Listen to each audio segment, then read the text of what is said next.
Hola mundo, ¿qué tal están? Mi nombre es José, como ya saben. Y bueno, pues en este vídeo vengo a responder una pregunta que mucha gente me hace y es sobre la decisión de irse a vivir al extranjero para trabajar, mudarse a otro país. Así que bueno, antes de nada te voy a decir que la opinión que voy a dar es desde una persona que sabe lo que es vivir en el extranjero por temas de trabajo, por ejemplo, porque yo he estado más de 3 años viviendo en el extranjero, en otros dos países diferentes a los de España, y hablo desde la experiencia. Así que me gustaría que en este vídeo, por favor, aquellas personas que vean el vídeo, que ya estén en el extranjero o que hayan estado, compartan sus consejos en los comentarios para que mucha gente que se está haciendo esas preguntas pues tenga referencias. Y los que estén pensando que dejen sus preguntas, porque yo entiendo que cuando uno se va a ir se hace una exageración de preguntas, cosas que quiere saber, incluso surgen preguntas que pueden parecer muy tontas, pero es normal porque uno se hace muchísimas preguntas, cosas que no sabe. Así que dejen las preguntas los que no sepan y los que ya estén fuera o hayan estado como yo, que dejen también sus comentarios. Así que bueno, lo primero que te digo es que lo que te voy a hablar es a nivel personal, lo que significa como experiencia personal vivir en el extranjero, los retos a los que te vas a enfrentar para que tú los tengas en cuenta al tomar tu decisión. Y en cuanto a cuestiones profesionales, pues es que ya depende de cada persona, de cada trabajo que vaya a hacer. Si alguien llegó a este vídeo y no sabe quién soy yo, no sabe que esta comunidad, este canal de qué trata, pues son temas de programación, de informática, de desarrolladores de software. Entonces la temática de irse a vivir al extranjero es muy diferente cuando uno se va como desarrollador de software que cuando uno se va pues como arquitecto o qué sé yo, ¿no? Pero bueno, por eso no voy a entrar tanto en el ámbito profesional, voy a explicar la experiencia personal.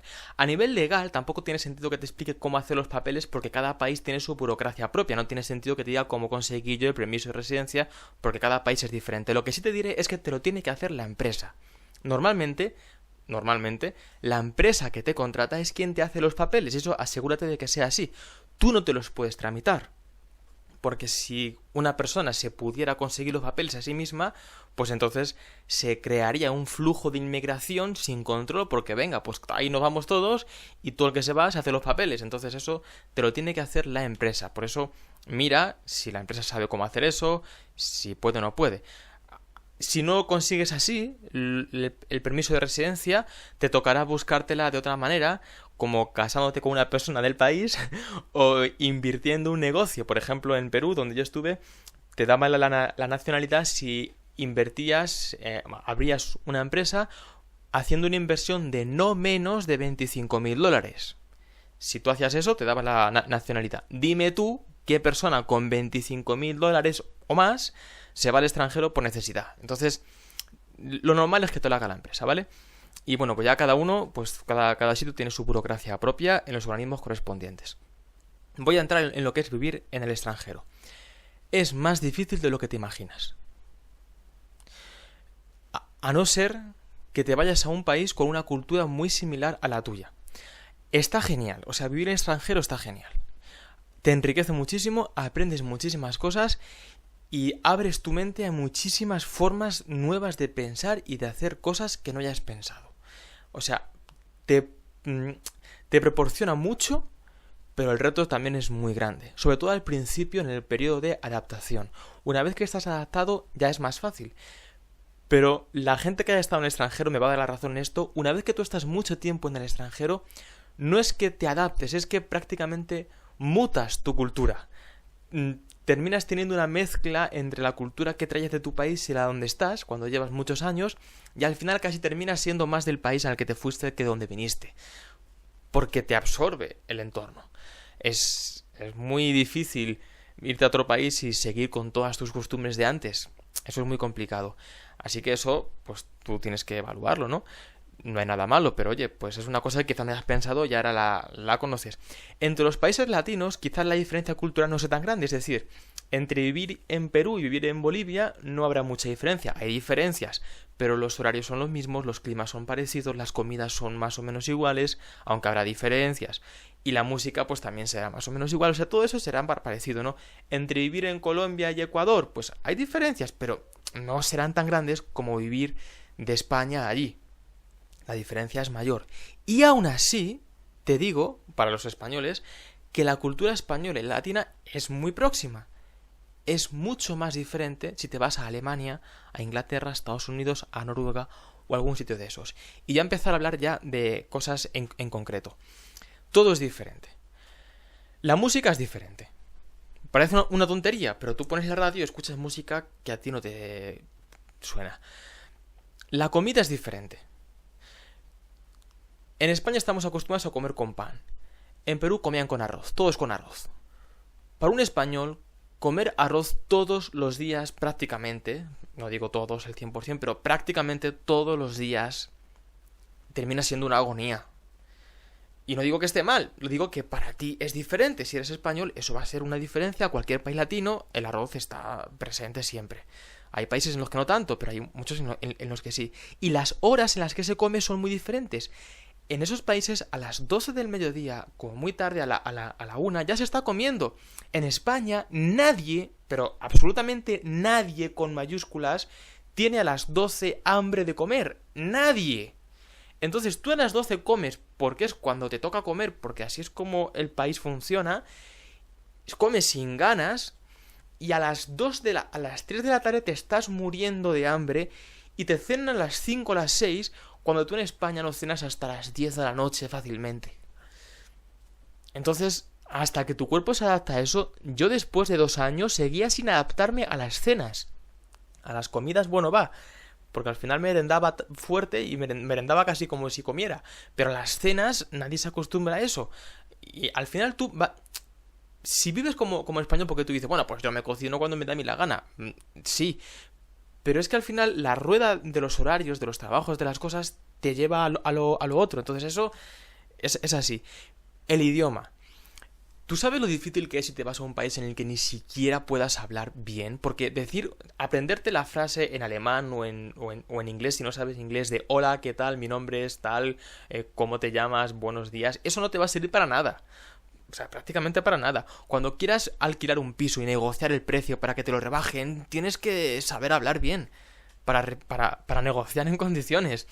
Cuando quieras ir al metro y pedir un ticket y explicar, no sé, a dónde vas o sacarte el bono, no te va a servir de nada saber decir hola, ¿qué tal?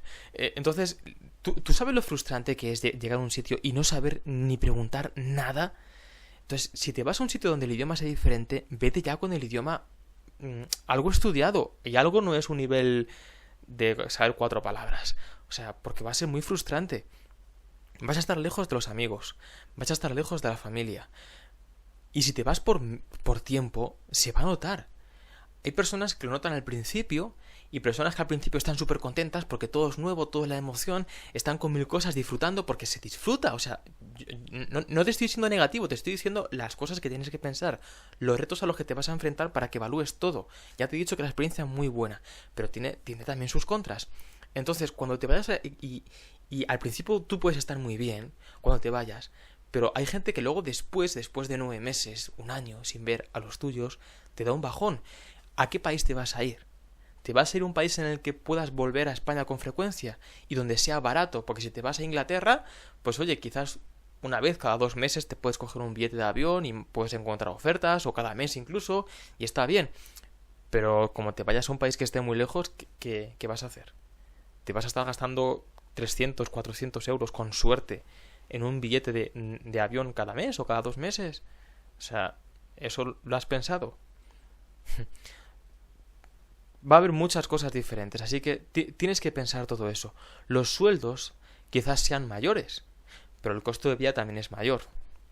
Así que infórmate de cuánto cuestan las cosas básicas, un alquiler, los precios de los alimentos más básicos, para tú hacerte una idea más o menos, el transporte, la ropa. O sea, infórmate de los precios y de cuánto te van a pagar, pues oye, ya tú evalúas. Una opción muy buena es si vas a vivir en el extranjero o estando en tu país con un trabajo remoto. Es decir, si los sueldos te mantienen los del país de la empresa, en un país con una economía inferior te viene muy bien. Por ejemplo, si un español se muda a un país latinoamericano manteniendo un sueldo español porque trabaja en remoto, porque la empresa te diga, mira, necesitamos que te vayas para allá, y te mandan al extranjero a trabajar, pero mantienes el sueldo de tu país, eso está genial. Porque, por ejemplo, te hablo de Perú. Un peruano que gane al mes 1.000 euros, que en España con 1.000 euros ya es difícil, a no ser que vivas con tus padres, pero si tienes que pagarte tú un alquiler y todo con 1.000 euros es difícil. Un peruano con 1.000 euros, bueno, eso es muchísimo. ¿Cuánto será en soles? 3.600 soles, una cosa así. ¿Quién gana eso? A no ser que te vayas a vivir a un barrio pijo de Lima o pituco, como ellos le llaman, pues el dinero te va a cundir bastante. Y está muy bien. Así que eso está genial. La opción de tener un trabajo en remoto es muy buena. Pero oye, pues también tú es una cosa que tienes que evaluar, ¿no? Así que bueno, en definitiva lo que te digo es que pienses en el choque cultural que vas a tener, en cuánto tiempo vas a tardar a adaptarte, porque incluso aunque te vayas a un país en el que se hable tu idioma, el idioma es otro, o sea, no es igual el peruano que el español, ni el colombiano que el español, ni el dominicano que el español, no es igual, o sea, las palabras significan otras cosas, y vas a tener casi que aprender nuevas expresiones, nuevas palabras, te va a ser más fácil porque ya partes de un idioma común, pero igual son cosas que tienes que aprender y que habrá veces que ofendas a gente sin saberlo, porque tu palabra quiso decir otra cosa. Por ejemplo, un dominicano, si tú le dices, pues qué guapa estás, qué guapa allí es prácticamente un insulto, porque es como decirle, te estás poniendo chula, eres prepotente, ponerse guapo allí es ponerse asqueroso, vacilón. Y tú imagínate, le dices a una chica qué guapa estás y la estás medio insultando, entonces te toca aprender cosas nuevas. Pero está bien, o sea, al final te llevas anécdotas y vivir en el extranjero, te lo digo de verdad, es una pasada. A mí me encantó mi experiencia. De hecho, estoy planeando irme de nuevo al extranjero porque a mí me gusta mucho y es súper enriquecedor. Y hay culturas que te encantan. Y habrá cosas que serán mejores que las de tu país y cosas que serán peores que las de tu país. Pero está muy bien. Así que, oye, pues son cosas para que tú evalúes. Yo ya te he dicho la perspectiva que he tenido en base a mi experiencia. Me encantaría que la gente comentara también la suya porque sería súper aportador ver más opiniones y más vivencias de otros y más puntos de vista. Estaría genial si la gente dijera exactamente a qué país se fue y de qué país vino, porque eso ayuda bastante, ¿no? Así no hablamos de países ficticios, sino que hablamos pues de casos reales para que la gente se haga una idea.